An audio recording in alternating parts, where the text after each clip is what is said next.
Typhoon Kedan enters RP. Typhoon Kedan has an international codename of Melor. It is expected to pull Typhoon Pepeng back to northern Luzon. It is what government meteorologists called the Fujiwara effect. Pepeng could possibly hit Ilocos Norte and the rest of the Batanes group of islands and will surely follow the direction of Typhoon Kedan, which has been moving towards Japan.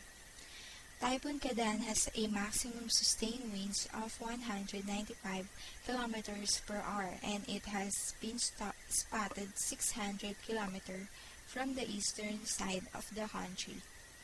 The Philippine Atmospheric, Geophysical and Astronomical Services Administration or PAGASA considered Kedan as a super typhoon. Stormy weather is still to be noticed in northern Luzon. The PAGASA declared public storm signal number 3 in Ilocos Norte.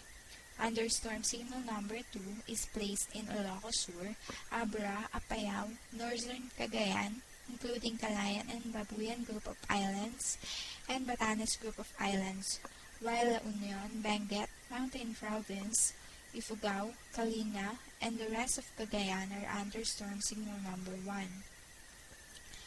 Almost 70,000 people were affected in Ilocos Norte because of heavy rains. Philippines is a strong country. No matter what happens, it still can survive. Like in the Synergy Corporation, even if there is a heavy rain, showers, and thunderstorms, the operations are still going on. This is Anne of Synergy.